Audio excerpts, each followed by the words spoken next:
Mesdames, Messieurs, chers amis, je regrette beaucoup de ne pas avoir pu me libérer pour être parmi vous aujourd'hui pour l'Open World Forum 2013. Les sujets qui vous rassemblent me sont chers et je remercie les organisateurs de m'avoir donné l'occasion de partager avec vous mes convictions.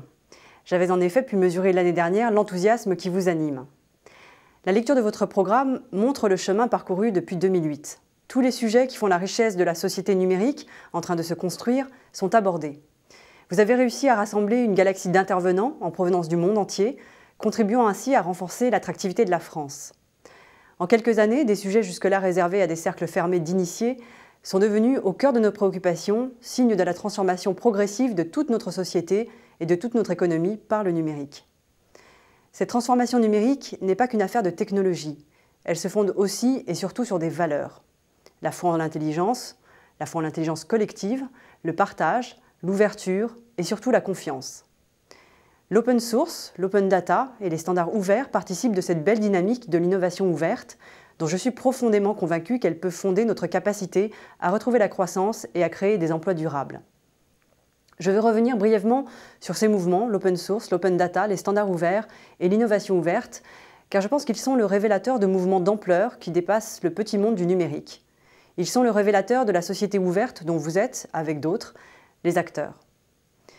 Le gouvernement auquel j'appartiens, en cohérence avec la culture progressiste de la gauche, ne peut évidemment qu'inscrire son action dans cette marche vers une société et une économie plus ouvertes.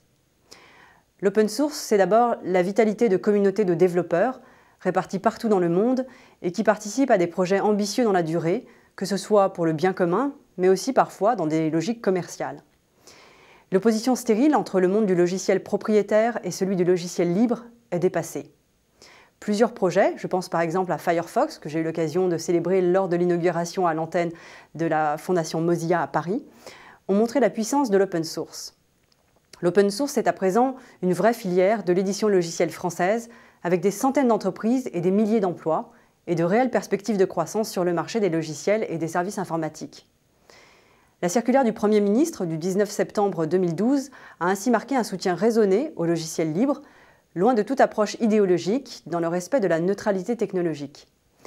Mais les modalités de fonctionnement de l'open source participent d'une dynamique plus large, qui ne va pas sans me rappeler celle de l'économie collaborative. C'est donc bien un mouvement de fond des interactions entre les individus dans notre société de la connaissance qui est en train d'avoir lieu. Autre mouvement, l'open data.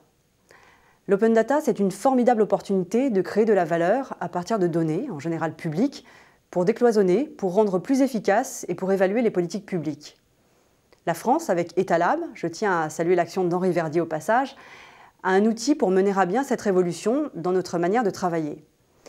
Mais il ne faut pas s'arrêter en chemin. Il faut, politique publique par politique publique, je pense à l'éducation nationale, à la santé, à l'emploi, ouvrir peu à peu nos données dans des conditions bien sûr maîtrisées. Les standards ouverts. Les standards ouverts ont fondé depuis le début le développement du web, en particulier avec le W3C, le World Wide Web Consortium, en favorisant l'interopérabilité, en rendant publiques les spécifications, sans restriction d'accès ou de mise en œuvre. Ils ont joué un rôle clé dans la transformation numérique que nous vivons. Nous devons prendre garde à ce que cette ouverture continue à être garantie, à l'heure où des plateformes jouent un rôle hégémonique.